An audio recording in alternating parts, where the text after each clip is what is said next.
this class just yet. Alright, oop. Hello. Miss Wise. Okay. Alright. That's my, yeah. Cool, thank you.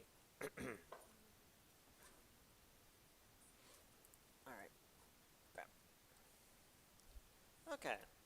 So, you finished 14 last time, which again is like 2 weeks ago now.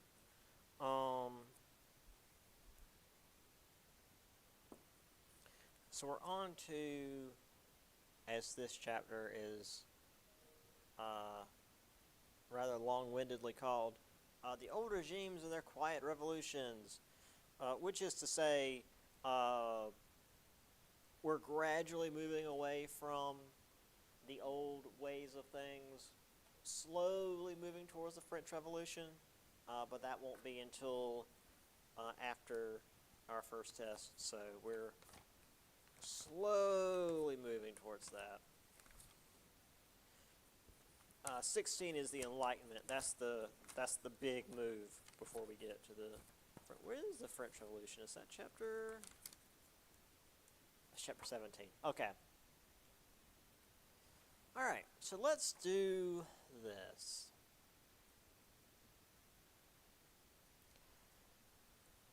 So the old regimes between 1600 and 1800. This was ended by the French Revolution. If you want a specific visual on that, think of the guillotine. That would be a good bookend, if you will, on the old regimes. So some terms here that we'll be using throughout the next couple of chapters: the Society of Orders, based on birth, fixed in law. The nobility, basically. Well, not just the nobility. So you've got the three estates. We talked about this last semester for those of you that were here for 103. You've got the first estate, the second estate, and a third estate. And this was this is based on the three orders of medieval society: the clergy, the nobility, and then everybody else. Those who pray, those who fight, and those who work. So the clergy was 1 to 2% of the population. The nobility was about 5%, and then again the third estate is like 95%. Everybody else. Now it used to be that the third estate was like peasants. Technically even still peasants is a broad term, but like farmers and like illiterate dirt farmers. Now the third estate was like merchants and guildsmen and sea captains, and as we're going to see, especially into the next chapter, like enlightened thinkers and bourgeoisie and yeah. So from the highest noble to the lowest peasant, everyone was bound by this social contract. The cinquenal dues, basically obligations to the landlord from a peasant. I guess basically like taxes. You would farm your land and pay a certain percentage of that to the lord. There would also be certain like social obligations you would have. You would be expected to do certain things. Anyway, this is just kind of an overall for the whole chapter. But this is something we're going to be talking about again throughout the whole chapter and a little bit more into the next. So the monarch, the top of the social ladder was the monarch, especially in the absolute estates, as we saw in some of the states. Not so much, but we're going to be largely focusing on France. So very much so in France, the top of everything would be the monarch in particular. for a lot of this chapter, we're going to be mainly focusing on like Louis the 14th, the Sun King. He oversaw the three estates. In a lot of cases, he was the law. So there was a lot of expectations of the king. They were expected to work, build armies, pass laws, build foreign relations, and play, which is to say, establish balls, theaters, academies of science, etc. And the most important pastime of a monarch was to hunt. Some monarchs took that a little far. For example, Louis XVI, who we will be getting to, was said to hunt every other day. It's difficult to run a country when every other day you're out chasing deer or foxes or whatever. Which again, let me remind you, Versailles was built not just as a fancy palace to make the nobility come to you to be a bit of a power play. It was considered a hunting lodge as well, because it had a whole lot of forested ground around it. So yeah, that was part of it. And I'll show you what I mean by hunting here in a minute. Last name, sir? Dowdy. Okay, let's make sure get everybody in here. Okay. So there tended to be some conflict with the various estates. I think came into conflict with the first estate because, well, especially in certain countries, the first estate would be beholden to the Pope as opposed to the king. They would want to appoint their own bishops. In the case of Louis XVI, they expelled religious dissenters. Also, they pushed for fewer religious holidays. Anybody want to guess why that was a thing? Why the king wanted less religious holidays?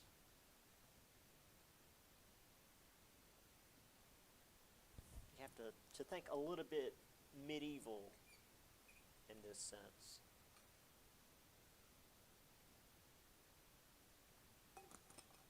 Or you can think maybe more modern day, because back then a religious holiday was like a federal holiday today.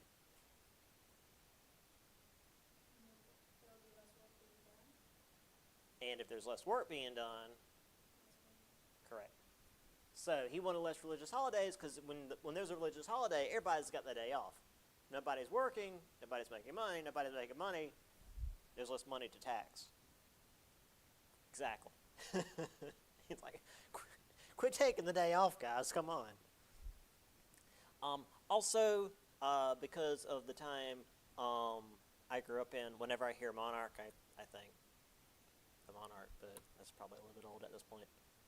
Anyway, this was the hunt, which is to say the king sat on his horse over here and everybody else did the hunting. Because, the king. He wasn't like stalking through the woods with a musket or whatever. It was him and like 40 other guys and a bunch of dogs and stuff. Here is, I believe this is Louis the 14th.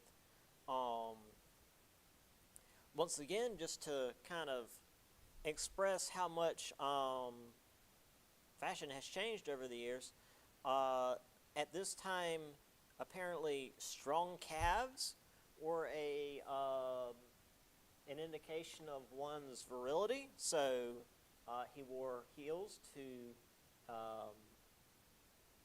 really accentuate his calves. FYI, that's how things were.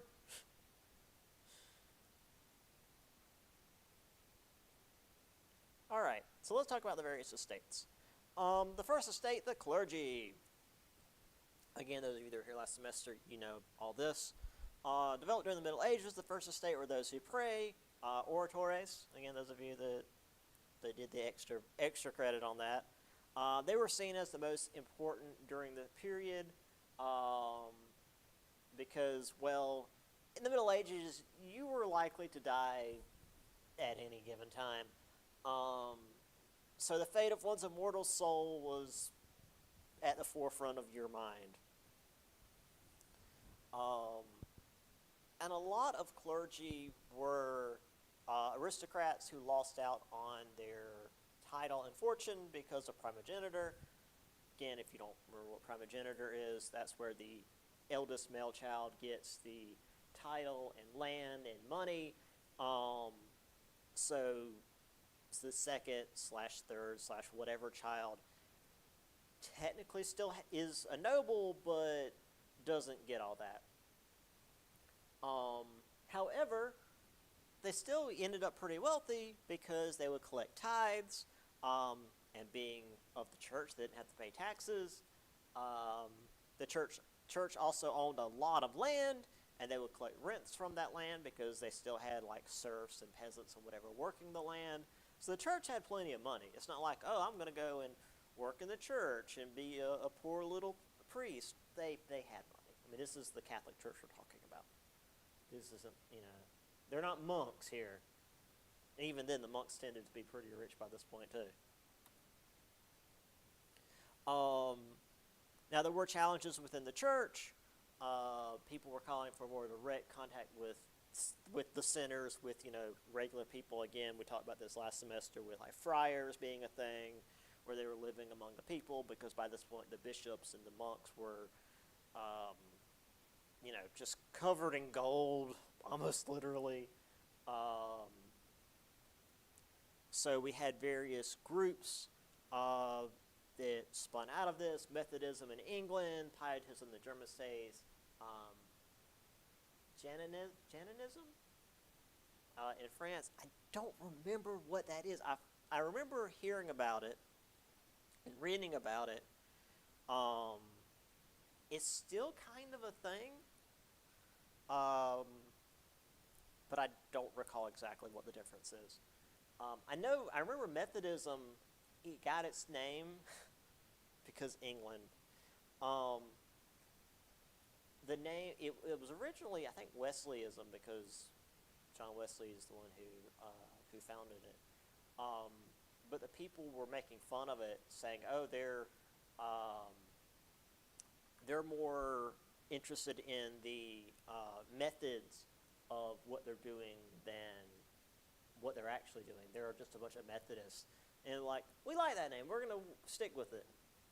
And thus the Methodists became a thing. Just like with the Whigs and the Tories we talked about last time, where it was like a derisive name for bandits of whatever side, and like, now that's literal political parties in England. The English are freaking weird, y'all. Anyway, here's a bishop, I guess. I don't know, this might be a cardinal. Usually the cardinals are in red.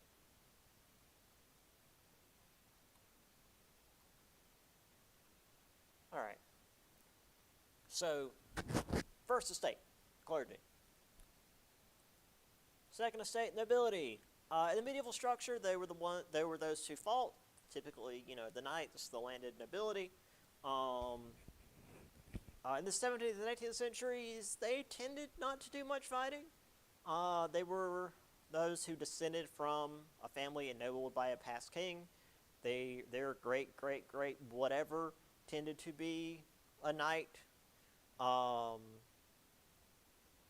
not all of them were rich. A lot of times, one of their ancestors had made a poor financial decision and lost out on all their money. But many of them held lots of land, and at the very least, whether or not they were wealthy, they had privileges that no peasant, or I should say commoner, could ever have rights to, because they were considered of noble blood. So even if they were completely destitute, they still consider themselves better than the third estate.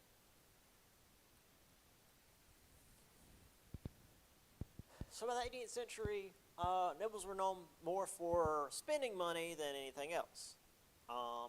Commoners could be imprisoned for debts. Again, we kind of saw that. I remember that most often from my American history, like learning American history. It's like, oh yeah, the British sent these people to like Georgia for being in debt. It's like they were in prison for debt. How do they pay it off? Don't worry about it. Okay.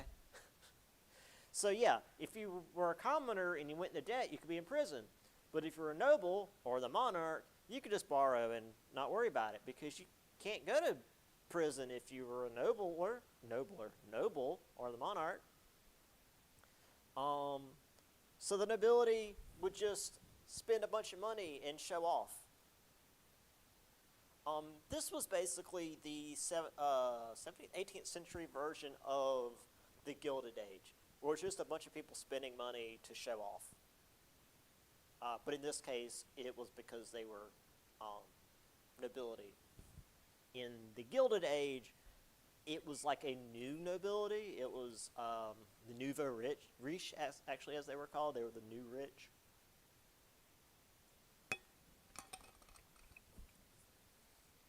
And in fact, again, using France, it was just really gaudy. It was just, let's just spend money because we can.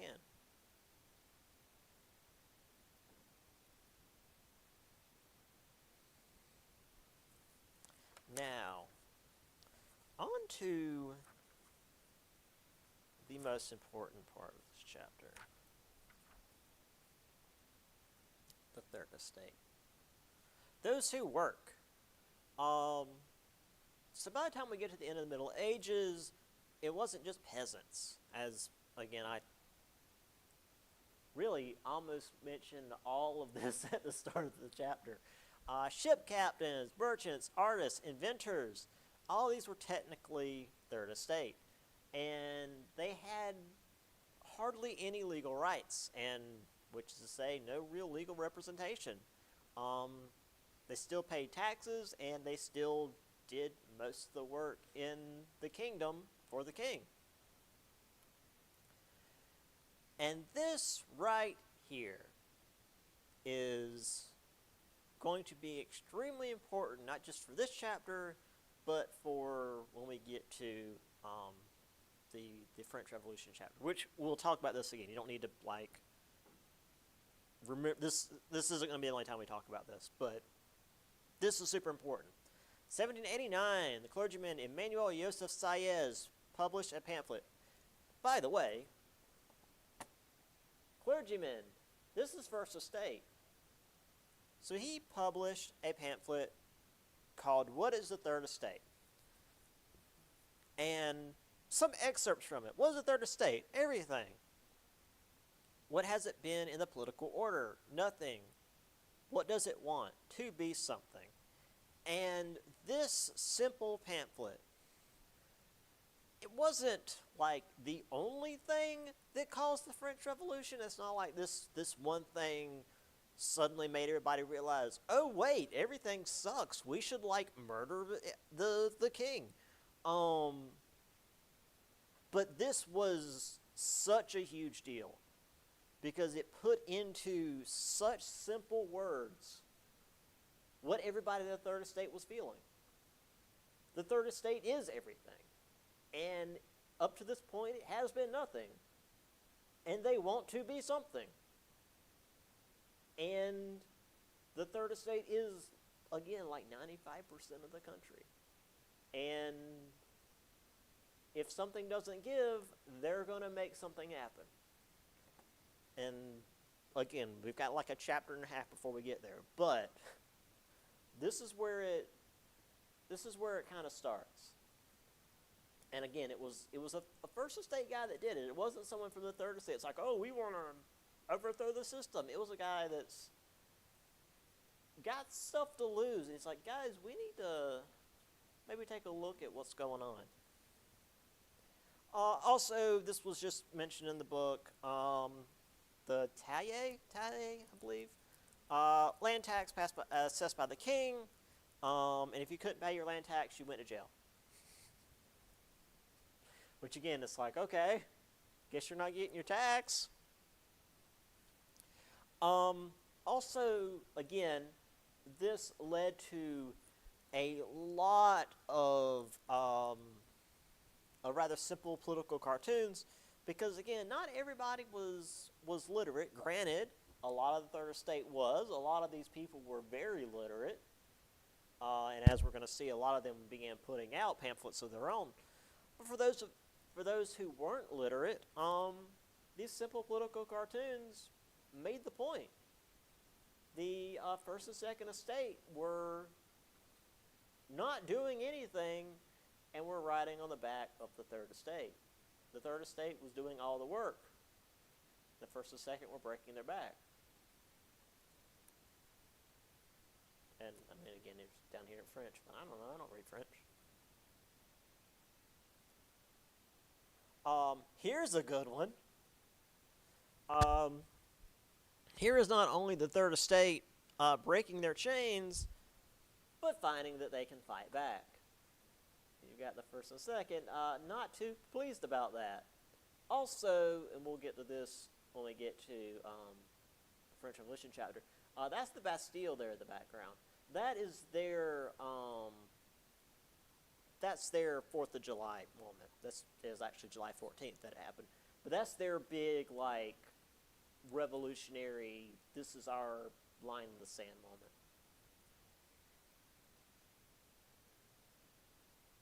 And, you know.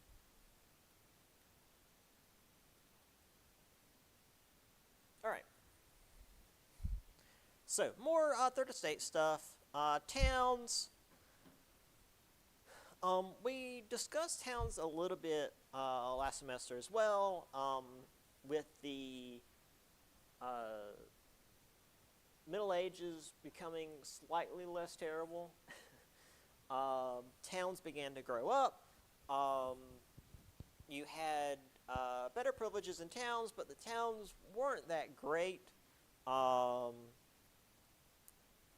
Disease and fire, for example, most of central London was destroyed in 1666 by a massive fire. After a lot of it was killed by the plague, it was hard to live in a city. And not just due to disease and fire, but the people who lived there were rough. You were very likely to get shanked. And according to tradition, if you were a serf that escaped from your village and survived in the city for a year and a day, you could have freedom. A serf, if you're not familiar, is basically a slave. The difference being that rather than like the chattel slavery we had here in the U.S., where you bring the slaves to like a market and sell them off like literal livestock, if you sold the land that the serfs worked, you just sold the serfs with the land. They were part of it. The way I understand it, they were like if you had a plot of land and the land had trees in it, and you sold that plot of land, the trees just were understood to be part of the land. However, if one of the serfs were to like run away, that's technically illegal, and you got to go catch that serf because they technically belong to that land, and if you own that land, you own that serf. But by tradition, if they manage to escape and get into a city, they're technically outside your jurisdiction, and if they survive in that city for a year and a day, then they're not a serf anymore.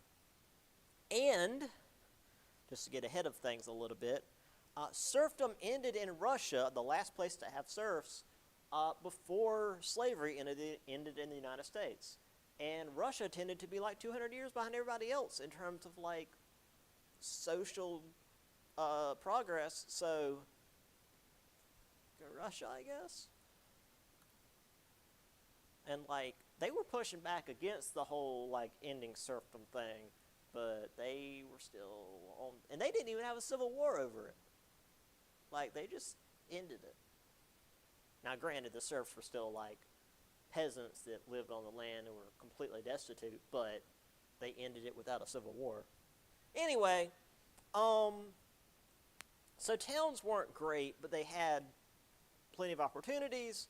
Coastal towns were the way to go. You could be a dock worker and make higher pay than being a farmer. But if you wanted to really make money, you would be an artisan, so skilled labor, make shoes or actual like art stuff.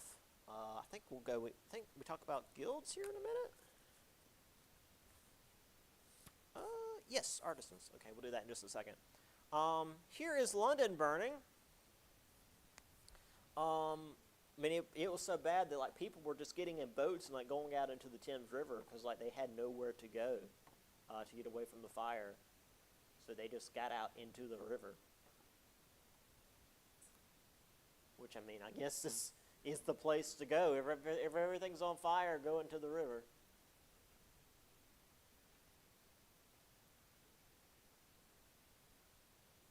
Here is the extent of the fire. Almost got to the Tower of London. Lots of the city was burned.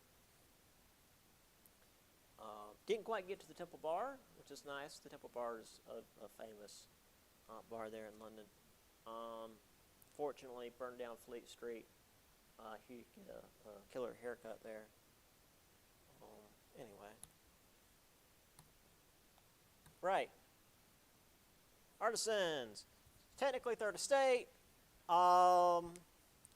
had their own hierarchy. The guild, we talked about that a little bit last semester as well.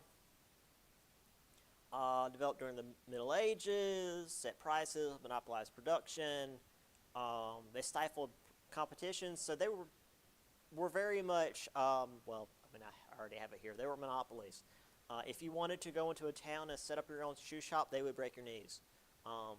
You didn't work outside the guild. If you wanted to do a job in a town, you worked for the guild.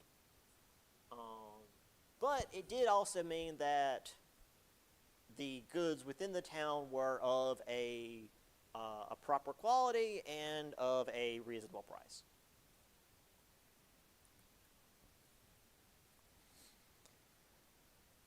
So yeah, shoemakers, paper makers, tailors, bell makers, and the like master, journeyman, apprentice system. It was kind of a pyramid scheme because you could only have like one master in a town per guild, and that most of the people doing the work were the journeymen, and then the apprentices were like doing all the busy work, the like cleaning the shop or running and getting the beer and all of that. So it was very competitive, but it also meant that the people who were working there were very skilled. Kind of a raw deal for most of them, but again, it meant that the people who were working were skilled and did quality work. What it often meant is that a lot of these guys, since they couldn't make master in the town they were in, because a lot of times there would be like a favored journeyman who would definitely be the next person to become the master. They would like move to another town and become master in that town, and make their own guild. So like a small town that maybe wouldn't have had a guild would get a guild, and then they would have a lot of skilled craftsmen. So like it worked out for the overall population. So here's and they had a lot of like professional portraiture done.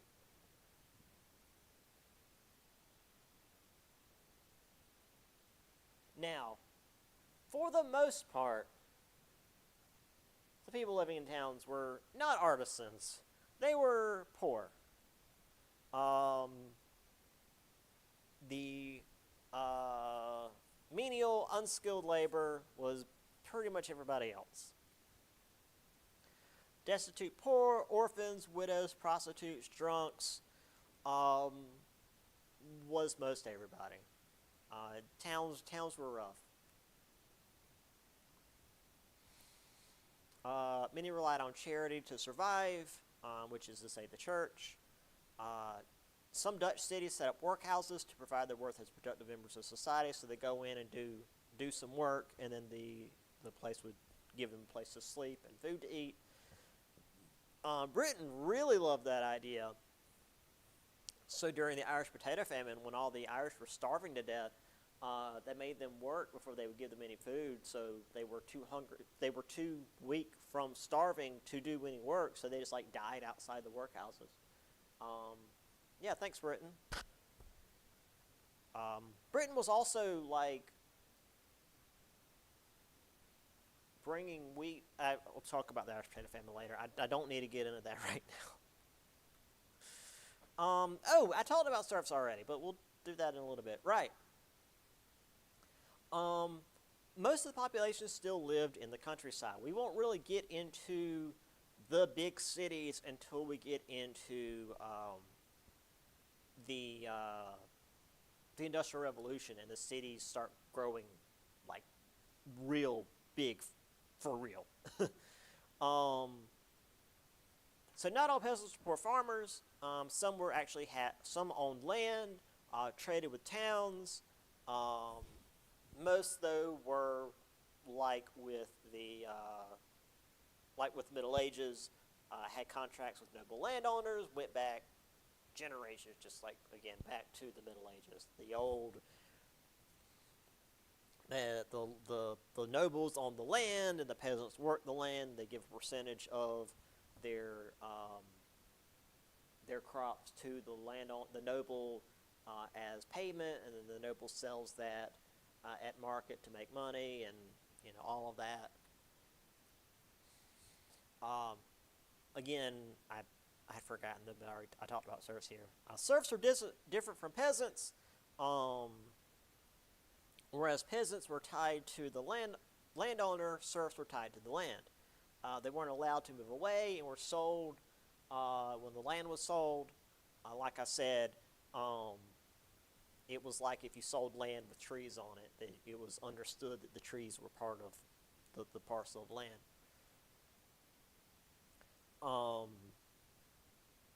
So there was the second serfdom in Eastern Europe. Church lands and the serfs that lived on the church lands were seized by the state and then sold to nobility. I guess there was this thought that when the land was taken from the church that the serfs would be freed, but it was reinforced that no, we're just going to take the land and then sell it off to the nobles, and the serfs are going to go with it. It wouldn't be until Catherine the Great, I think, that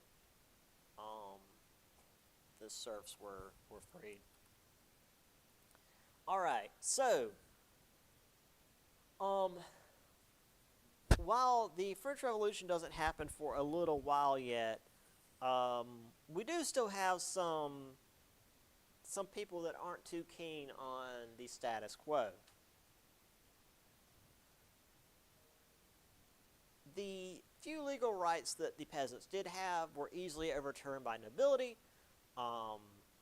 This led to a number of very violent, though very short-lived uprisings. Emilian Pugachev, this one I can pronounce because I took a Russian course, and we talked about him a lot. He was a nightmare for Russia. He was a former Russian soldier who led a rebellion in the 1760s and 1770s against Tsarina Catherine II with the Second Serfdom. Tens of thousands of serfs and nomadic tribesmen joined him when he promised land, food, and arms. They killed about 3,000 landowners, clergymen, and officials before they were eventually stopped by the Imperial Army. It was so bad, and again, he had so many people fighting with him. They weren't 100% sure they killed him, so there was rumors for like decades that people were seeing him like out in the wilderness. He was this boogeyman for Imperial Russia for a long time. So anytime food prices shot up because, again, people were barely making enough to survive. There would be revolts. Though oftentimes the easiest way to resist the food prices will be just to pretend like they'd not heard that the food prices had gone up. And when it's you and like 500 other angry, hungry peasants against one merchant, the merchant's going to be like, yeah, you know what? I don't also remember any new law about the prices going up, so I'll sell you at the old price. Yeah. Yeah, old Pugachev, he killed a lot of nobles. In a lot of not great ways, as we've mentioned before. There's two different ways to hang people, and they tended to do it the slow way. There was also a lot of like roasting people alive. Yeah. There's not a lot of non-violent stuff happening in Russia, like at any point in time. Okay, so all of this tended to lead to waves of migrant workers, people leaving their homes and getting onto the road and going to new places to try to find work. Moving from place to place to sell their labor, merchants, travelers, religious centers, debtors, etc. And this was something I've talked about in my American history course as well, where it's like they were called free laborers in that class, where you show up in a farming community during harvest because they always need more hands to harvest, or go to a port town. They can always use more hands to help unload ships. Go to a new growing town and help them build houses, that sort of thing. People are always looking for more labor. Unfortunately, there were so many people out on the roads looking for work that some of them realized that there was not enough jobs to go around, so some became bandits. Soon the roads became more dangerous than the Mediterranean, which were already filled with pirates. When we think about pirates, we think about the Caribbean. The Mediterranean has had pirates since, well, we've had boats. We again, those of you that were here for 103 last semester, we talked about the sea people. Yeah, we've had pirates since we've had boats.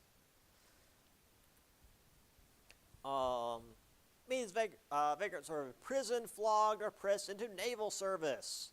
And again, we've talked about impressment in my American history course. Yeah, you didn't want to be pressed into naval service. There's like a 50-50 chance you'll die of just like disease, much less any kind of firefight. Yeah, it's bad time to be third estate. I mean, never a good time to be third estate, but yeah, it's rough. Which again, we're just gradually pushing towards the French Revolution and trying to change things. Speaking of revolutions, countryside revolutions. Now again, this is in the name of this section is A World of Quiet Revolution. So this isn't, French Revolution style revolution, but this is changes in how things are being done. So, these are changes in the countryside begun in these small, large population countries. So, Dutch Republic and England, they've got land shortages, soil exhaustion. One, for example, enclosure, where the wealthy landowners are closing in what was formerly common land to keep grazing animals out of their crops. England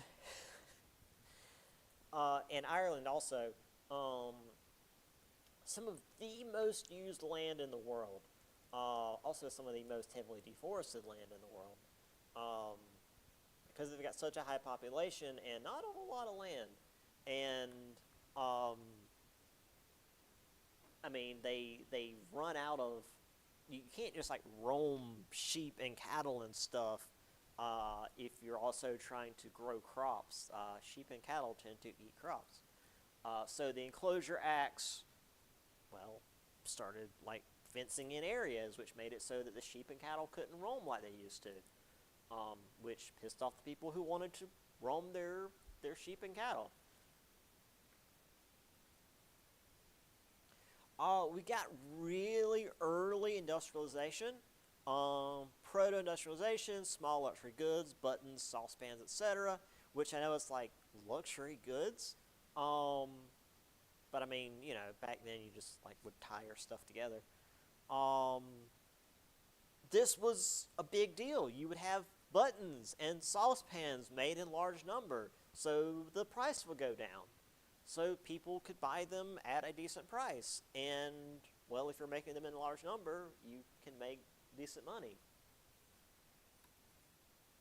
And this led to the cottage industry, which is something we always talk about when we get into the Industrial Revolution, because this leads into it. Which we also mentioned this when we talked about the guilds in the Middle Ages last time, or last semester. This centered around cloth making. Merchants would bring raw cotton or linen to a village. Weavers would make them into cloth, and then sell the cloth back to the merchants for a little bit of money. And then the merchants would bring this, or would then sell this for cheaper than they would if they had to go to a guild for cloth. So this would go around the guilds. Because, well, again, guilds had certain processes they use, and they would charge more because they could. Whereas, because you could get raw cotton or linen, which linen is made out of, typically flax is made out of plant material. You can get this for real cheap. Pay the weavers, typically the like housewives, the women, pay them relatively little, but since they're, sitting at home watching the kids anyway, and they're weaving, I mean, they do this all day anyway. They're constantly working. They make a little bit of money on top of it. Also, here's a dog in the middle of the room, which is important. I told you guys that a dog in a picture like this is representative of fidelity, which is important. It's a good symbol of loyalty in a household. And then they make a little bit of money. And then the merchant can buy it off them and sell them for a profit. So everybody wins, except for the guilds. But the guilds are already making money, so they're okay. It's, well, I was going to say it's commercialism, but there's commercial revolution right there. So, again, with the whole fall of Constantinople, which is now Istanbul, we can't move things to the east like we used to, or get things from the east like we used to. So there's this shift west across the Atlantic, the discovery of North and South America, the various colonies, etc. So this led to a lot of shipping revolutions, shifts to the Dutch and British, the British Empire, I should say, and the Dutch Republic, and away from Venice, due to the Atlantic now being important. Modern banks, because again, the old banks were invented in, I want to say Florence. It was Florence or Venice one. They were invented in Italy, but they were, again, like warehouses to put your money because they had so much money they didn't have anywhere to safely store it. Um, Modern banks were first invented by the Dutch and then the English 90 years later. Um, these were state funded, where you could securely take out loans and deposit money. This was more like modern banks where money can be moved and transferred rather than, again, just like a warehouse with a lock on it. Charter companies, these were protected by the government. You could buy a share, and so if the whole system went down, you'd only lose what you bought into it rather than they come for you and your dog. Used to, and we'll talk more about this a little bit later as well. Oh yeah, here we go. Same idea here, marine insurance. Used to, if you put money in some kind of venture and it went down, you had to pay for, you and whoever else put money into it had to pay for the entire loss. And that included whatever you owned. And once again, if you didn't own enough to pay for it, you went to jail. But now, since it was protected by the government, you only lost whatever you already put in. So it meant that more people were willing to put money into these things, so we had more money being put in by more people to send ships across the Atlantic. That's why there was so much exploration during this time, because the government was willing to bear part of the burden. So more people were willing to bear part of their responsibility as well. Once again, the English and the Dutch were on top of that, beginning with the English and Dutch East India Companies, 1600 and 1602 respectively. The English East India Company we're going to be talking about a lot, by the way. So again, stock markets and marine insurance. People could invest without losing everything. They were still risky because, well, going overseas was still dangerous. I mean, the Atlantic Ocean, it's no Pacific Ocean. The Pacific Ocean is really dangerous. The Atlantic Ocean will still kill you. I mean, they still didn't fully understand, like, hurricanes yet. They still didn't have, like, all the dangerous reefs mapped out yet. There was still a chance of, people dying horribly out that way. But, things were getting a little bit better. Speaking of commercial, excuse me, things and, money, I'm trying to get through this chapter a little bit faster than I did the other one because we're almost on our first test in my other class. Mercantilism. So, all of these various things coming out of the third estate was kind of naturally forming free trade and proto-capitalism. It wasn't, neither one of these words existed yet. But it was what we would recognize today as like sort of a free market economy where if you wanted something, where if a lot of people wanted something and there was not a lot of supply, the price would go up. Or if there was a lot of supply and nobody wanted it, the price would drop, that sort of thing. I mean, it was, supply and demand. It's just how it worked. However, the old regimes liked to control everything. So, Jean-Baptiste Colbert, the Minister of Finance for Louis XIV. So he had a quite simple idea. He suggested that the state should export more than it imported. So if a state exports more than it imports, they're making more money than they're spending. So the country's making money. In order to make more money than you're spending, he suggested the use of tariffs, which is totally a good idea economically, he said sarcastically. So the way a tariff works, by the way, in case you were misled by people, is that when a foreign country sends their goods to another country, their goods are more expensive. So let's just use England and France because that's going to be the easiest. You're in England, and there's English sugar and French sugar. And English sugar is, I don't know, $5 a barrel, and French sugar is $4 a barrel. But with the tariff, it's an extra $1.50, so it's $5.50 a barrel. So obviously you're going to buy the English sugar because without the tariff, or with the tariff, it's cheaper. Also, using mercantilism, the full thing, colonies were basically made to produce what the home states could not, and were not allowed to trade with foreign countries. So, for example, the American colonies were made specifically to send stuff to Britain.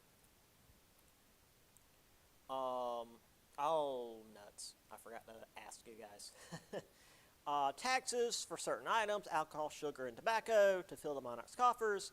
But obviously, people didn't like that, so they smuggled. Once again, the best example here would be for us here in the U.S.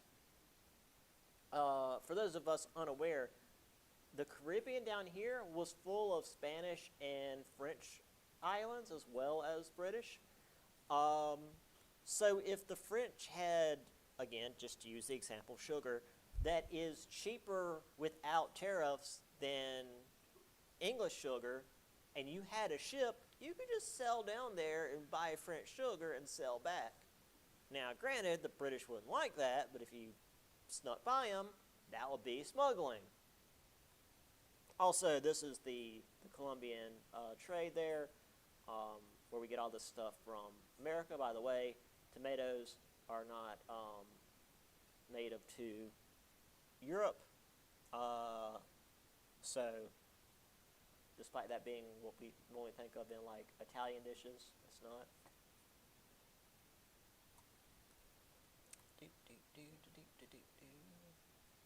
Oh yeah, there we are. As I said, piracy has been around since humans have had boats. I mean, the way I see it, like, as long as we've had trade, we've had, bandits. And as long as we've had trade on boats, we've had bandits on boats. And bandits on boats are pirates. It's just to put it as simply as possible. We've had people stealing other people's crap for as long as people have had crap. So, as long as we've had people moving stuff on boats, we've had people on boats taking people's stuff. When it came to the high seas, though, like big ocean stuff, when Spain started moving to the New World and stealing gold from the Native Americans, big, slow treasure galleons full of gold, yeah, they were big targets. We had semi-authorized buccaneers like Sir Francis Drake. When I say semi-authorized, he was not technically a pirate. He was known as a privateer, which is to say he worked for England. He had express permission, which is really to say express authorization, from Queen Elizabeth. Elizabeth? Yeah, Queen Elizabeth I. To go out and harass enemies of the crown. And he would bring back a portion of his take to England as tribute.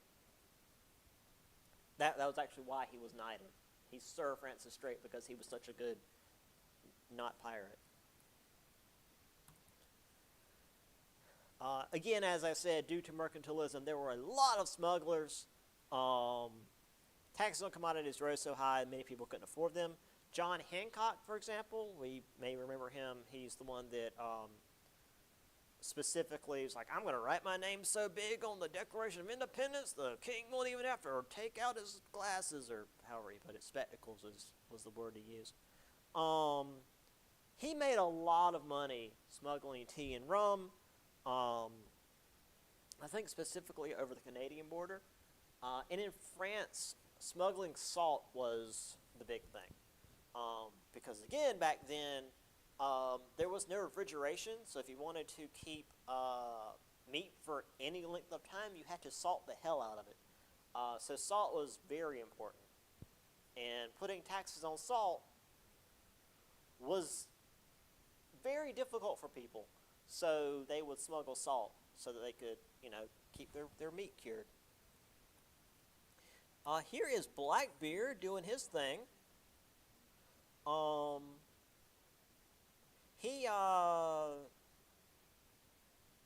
actually died after retiring to, I think it was somewhere in North Carolina.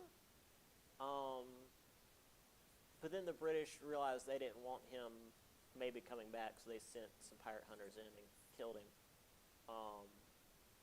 But his most famous deed was blockading Charleston, the port of Charleston, South Carolina. Anybody want to know what he? Does anybody know what he demanded from Charleston? Not money. It was. It was something. It was. I don't know if it was worth a whole lot, but it was something that he. Obviously, it was something that he needed.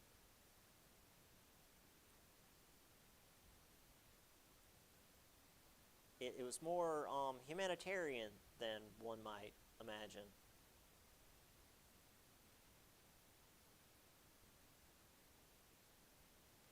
He needed medicine for his men because they had been down in the Caribbean and had gotten all sorts of fun diseases after visiting the bordellos. So he blockaded one of the biggest ports in the colonies to get medicine for his men. So he looked out for his guys, which is apparently something pretty common among pirates. Is like they looked out for their guys, and to me that's pretty cool. Like you think about it, like, oh, they're mean and rough. It's like, but if you were part of their crew, they treated you well. And actually, a lot of people in the Navy would rather be pirates because you were better treated in a pirate crew than you were in the Navy, interestingly enough. Speaking of being poorly treated in the Navy, this ain't good. The slave trade happened. Also, by the way, speaking of pirates being really cool, pirates would often target slave ships and either free the slaves and bring them into their crew, or free the slaves and just like turn control of the ship over to them. That was actually a really common thing, especially after the British outlawed the transatlantic slave trade, and other countries were still doing it, and they were just like, hey, pirates, if you want to do this, we'll give you a bounty for every ship you stop. And the pirates were like after these guys because the ships tended to be big and slow, so they were easy to catch. And the crews were very small. So, yeah. So, unfortunately, we have to talk about this. Before all this happened, Atlantic slave trade, first used by the Spanish and Portuguese of the Canary Islands. This was due to the Spanish and Portuguese wiping out the natives in the Canary Islands and needing forced labor on said islands. Yeah. the native population was decimated. Right. There was a labor shortage, so they imported slaves from Africa, which was much cheaper than bringing in peasants, because, you know, it's all about money. Dutch West India Company was the first European business to break into the slave trade. Rather than purchasing slaves from African kings that had been taken in tribal conflicts, because it's not something that the Europeans invented. I mean, slavery's been around since, like, Mesopotamia, but typically it was people who had been captured in battle and were used, you know, like, rather than just prisoners of war, they were used as labor. I mean, that was, one of my favorite examples is, like, Roman slaves were often, like, they were so prevalent, they used slaves as, like, tutors, and, like, they would write a lot of the Greek slaves they took, like, they brought them in as, like, hey, write plays for us. And, like, they weren't kept in the dirt, they were just made to do stuff that the Romans didn't feel like doing. Now, granted, a lot of them were made to do, like, gladiator battles. But, you know, it just depended on what the Romans felt like making them do. So, when we think about slavery, it's typically, you know, American chattel slavery. But that didn't start until, well, the Dutch West India Company capturing Africans and bringing them to North America. 1780, number of slaves transported across the Atlantic reached 80,000 a year. Due to the high mortality of the Middle Passage, low life expectancy on the sugar plantations of Brazil and the Caribbean. Right.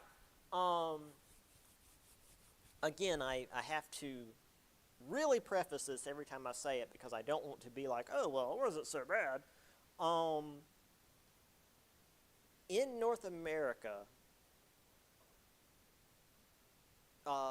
only like a small percentage of slaves brought over from Africa actually came to North America, because the farm work in North America typically didn't kill them in such a high number that they weren't able to live long enough to reproduce. In the Caribbean and in Brazil, they died in such high numbers, they had to bring in more just to replace them. There was no, like, slave families in Brazil and the Caribbean. They just were brought in, worked until they died, and then they brought in more. It was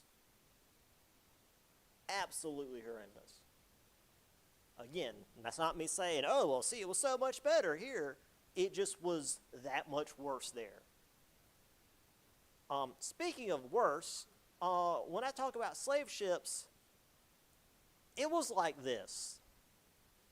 They packed them in like Tetris. It was horrific. I mean, people, like, lined in. I mean, over here is just like wherever you can fit them. I mean, the way I always put this is, when they brought over cattle or horses or pigs or whatever, you know, livestock, they couldn't pack them like this, because the cattle or pigs or horses would freak out and kill each other. But they did it to humans.